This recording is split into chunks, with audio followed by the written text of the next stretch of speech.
While many, including myself, are not thrilled about the apparent PlayStation Plus lineup for the month of August, we do have a brand new release that will be included as one of the games that you're getting with your subscription, and that is the PvP and PvE combat-based battle royale title, Hunter's Arena Legends. Set in the ancient Asia, survive and become the deadliest hunter in the world of Hunter's Arena. This game has been in early access for quite a while on PC, and it will soon be seeing its official release on PlayStation 4.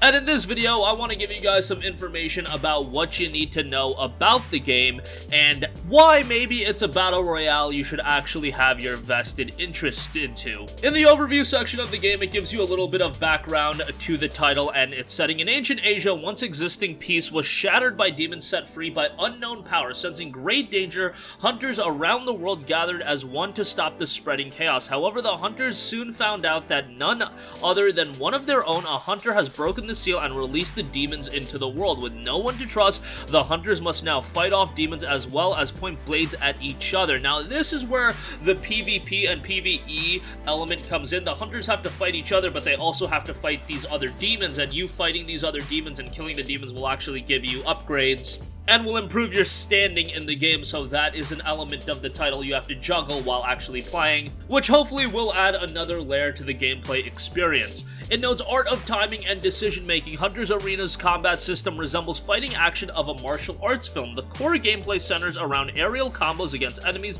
and decisively countering your opponent to turn the fight around. There are many ways to get around and stay on top of your enemies. Use quick step at the right moment to bring the fight to your pace, or use martial arts to neutralize enemy guard. However, there are always high risks to using these abilities. Being countered while using martial arts could instead put you in a groggy state, and using quick step away from your enemies could leave you prone to enemy projectiles. So there's actually, again, in terms of the combat system and one-to-one fighting of the other hunters, there's going to have to be a lot of juggling, and actually looks more like a fighting game and an action fighting game at that than it does your standard battle royale title where, you know, you might be familiar when you hear battle royale: Fortnite, PUBG, XYZ, etc., etc. This one bringing forth more of a fighting element and an action element. That, yes, while there are projectiles and ranged weaponry, there's also hand-to-hand combat in the form of martial arts, which will hopefully add a unique gameplay style to this one. And of course, as I mentioned, there are a plethora of different hunters that you're going to be able to play as. There are a total of 17 different hunters, so you're going to have quite the variety, and you'll be able to pick among them every time you enter the arena. Each hunter, as you would expect the rhetoric when talking about different playable characters, has a distinct combat style and is a master of Eastern swordplay and powerful spells. You can customize your hunter and show off your style in battle with countless weapons, skins, and emotes as well, so customizability will be an element of the game, and whether you want to go range, whether you want to go hand-to-hand melee combat, it's all gonna offer a little bit of variety. And even if you think, hey, why don't I just use ranged weaponry and gun people down or slice people down or whatever the case may be, no, they actually do offer elements. Like a melee weapon will have abilities that can drag you to enemies to close the distance, and if you can close the distance,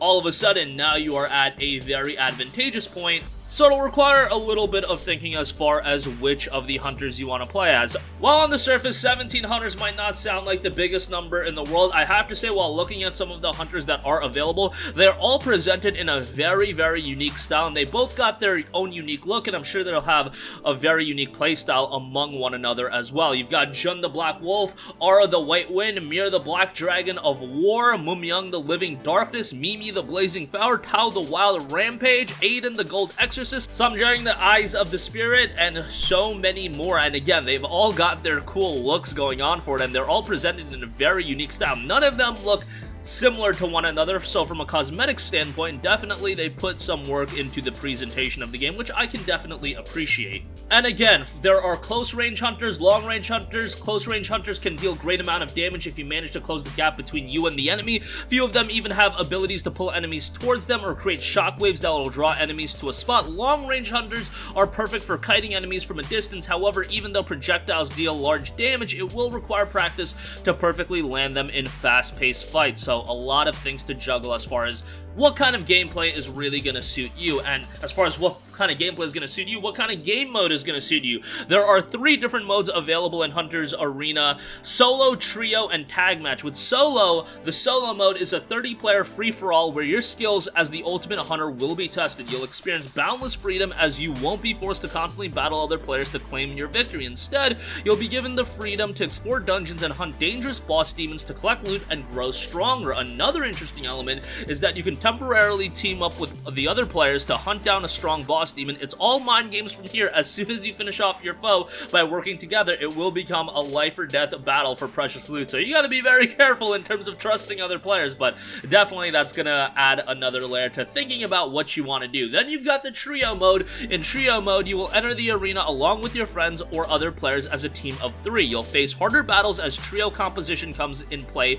in Trio mode. Communicate with your teammates before the match starts to include hunters with different abilities to successfully coordinate your fight. An example given on the PlayStation blog noted, one can be utilized to keep ally hunters safe by providing shields and being able to muscle his way through enemy projectiles. Jun can pull enemies in from afar, a great way to weaken enemy trios, so the combinations of the hunters themselves will also offer a unique playstyle. And then you also have Tag Match. It's a special mode where we put your survival skills aside and complete solely based on your skills of swordplay and martial arts. You'll enter the arena with 2 hunters of your choice and go face to face with your opponent until one defeats the other. It is very similar to traditional fighting games and acts as a place for you to show off your combos and fighting techniques. The core element of a tag match is about how well you know your hunter's abilities to string your combos and make fast decisions to enemy attacks. So if you feel that you are ready, take your fight to Tag Match and climb the rankings to become the deadliest hunter of all. So yes, while this game is being promoted as a battle royale title, at the same time, with the Tag Match game mode, it can also be seen as a traditional fighting game, obviously different than your standard fighting game in terms of its gameplay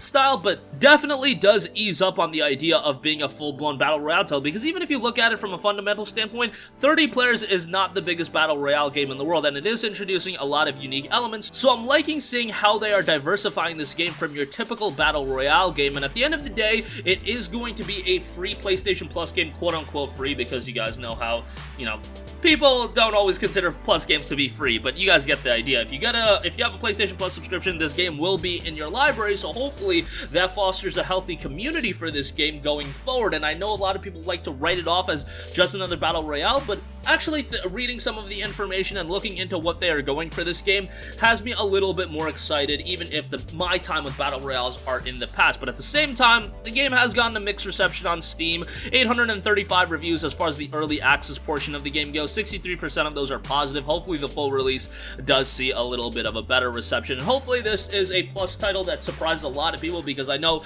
based on the leaks and what we are expecting to see from Plus in the month of August, doesn't seem like a lot of people are happy with the tennis game. So yeah, that is a little bit of a bummer. But let me know what you guys think about Hunter's Arena Legends. As a Plus subscriber, are you going to be checking it out? I'll definitely be dipping my toes into it and see what I think of it, but some of the information definitely has intrigued me. Sound off with all of your thoughts in the comments section down below. Thank you for watching, and goodbye.